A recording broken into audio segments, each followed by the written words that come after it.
గంజాయి రహిత జిల్లాగా తిరుపతిని మార్చడానికి పోలీసులు ఓ అడుగు ముందుకు వేశారు. ఇప్పటి వరకు గంజాయిపై దాడులు చేసి కేసులు నమోదు చేసిన పోలీసులు ఇకపై గంజాయి సేవించిన వారిని కిట్ల ద్వారా గుర్తించి వారి భరతం పట్టనున్నారు. పదే పదే గంజాయి సేవించి పట్టుబడే వారిపై పీడీ యాక్ట్ పెట్టనున్నారు. మాదక ద్రవ్యాలకు అలవాటు పడిన యువతలో మార్పు తీసుకొస్తామంటున్న తిరుపతి జిల్లా ఎస్పీ సుబ్బరాయుడుతో మా ప్రతినిధి Narayana Reddy face to face.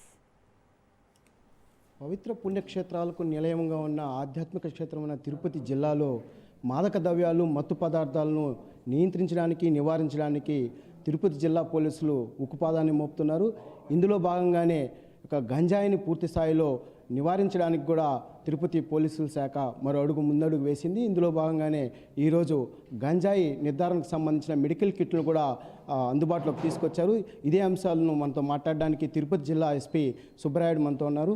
Sir చెప్పండి సార్, అంటే ఈ యొక్క గంజాయి నియంత్రణకు ఎలాంటి చర్యలు చేపడుతున్నారు? ఇందులో భాగంగానే ఈ యొక్క మెడికల్ కిట్లు కూడా తీసుకురావడం జరిగింది. వాటి ఆ యొక్క పనితీరు ఏ విధంగా ఉండబోతుంది? తిరుపతి జిల్లాలో గంజాయి పూర్తిగా నిర్మూలించడంలో భాగంగా ఒక ప్రణాళికబద్ధంగా ఇప్పటి వరకు ఎక్కువగా అవగాహన కార్యక్రమాలు చెప్పడం జరిగింది. ఎక్కువగా ప్రజలకు అవగాహన కల్పించడం, గంజాయి యొక్క ఎఫెక్ట్ ఏంటి అనేది యువతకి తెలియజేయడం జరిగింది. అదేవిధంగా ఎవరైతే ఎక్కువగా గంజా కేసెస్లో ఇన్వాల్వ్ అవుతున్నారో, సప్లై చేస్తున్నారో వారిపై ఇప్పటివరకు చాలామందికి కఠిన చర్యలు తీసుకోవడం జరిగింది. దాదాపు 16 మంది ఎన్డీపీఎస్ యాక్ట్ కింద పీడీ యాక్ట్ పెట్టడం జరిగింది. అదేవిధంగా మిగతా కేసెస్ అన్నీ కలిపి దాదాపు 31 మెంబర్స్పై పీడీ యాక్ట్ పెట్టడం జరిగింది. ఇప్పుడు మరో ముందడుగు వేస్తూ ఎవరైతే గంజా వాడుతున్నారో వారిని నిర్ధారించడానికి, గంజా వాడాడా లేదా తెలుసుకోవడానికి ఇప్పుడు మన ఈ యూరినల్ టెస్ట్ ద్వారా గాంజా కిట్ ద్వారా వారిని నిర్ధారించిన తర్వాత 10 మినిట్స్లో నిర్ధారణ జరిగిపోతుంది. సో తద్వారా ఎవరైతే వాడారో వారిపై ఫర్దర్ పూర్తిగా వారిని ఆ గంజా నుండి ఎఫెక్ట్ని బయట తీసుకురావడానికి రీహాబిలిటేట్ చేయడం లేదా కౌన్సిలింగ్ చేయడం చేస్తారు. దాంతోపాటు ఇక్కడికి వీళ్ళకి ఎక్కడి నుండి గాంజా సప్లై అయింది, ఎవరు సప్లై చేస్తారు అవన్నీ కూడా క్రోడీకరించి వారిపై చర్య తీసుకోవడం జరుగుతుంది. అంటే ప్రధానంగా తిరుపతి జిల్లా కేంద్రంగా ఎక్కువగా రవాణా జరుగుతున్నట్లు కూడా పెద్ద ఎత్తున ఆరోపణలు వస్తున్నాయి సార్. అంటే ఎక్కడి నుంచి వస్తున్నది ఏమని మీరు గుర్తించారు? తిరుపతి జిల్లాలో ఎక్కువగా రవాణా జరుగుతుంది అనేది దానికంటే కూడా ఎక్కువగా ఇది ఈ రైల్వే జంక్షన్ అవ్వడం వలన అటు కేరళ, తమిళనాడు, కర్ణాటకకి, అటు ఒరిస్సా, ఛత్తీస్గఢ్ నుండి తీసుకెళ్లే వ్యక్తులు ఇక్కడ పట్టుబడుతున్నారు. ఎక్కువగా మేము చెక్ చేయడం వల్ల పట్టుబడుతున్నారు.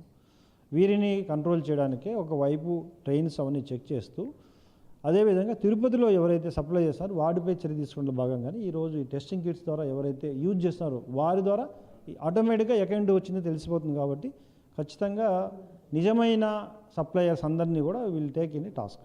అంటే ఈ టెస్టులో నిర్ధారణకు వచ్చిన వాళ్ళని ఏమైనా శిక్షలు ఏమైనా విధించేదా, లేకపోతే వాళ్ళకి ఏమైనా అవగాహన కల్పిస్తారు? ఎలా? ఫస్ట్ టెస్ట్లో నిర్ధారణకు వచ్చిన వారిని సాధ్యమైనంత వరకు వారిని మార్చడానికి, రీహాబిలిటేట్ చేయడానికి అవగాహన కల్పించి వాళ్ళ తల్లిదండ్రులు కూడా పిలిపించి మాట్లాడడం జరుగుతుంది.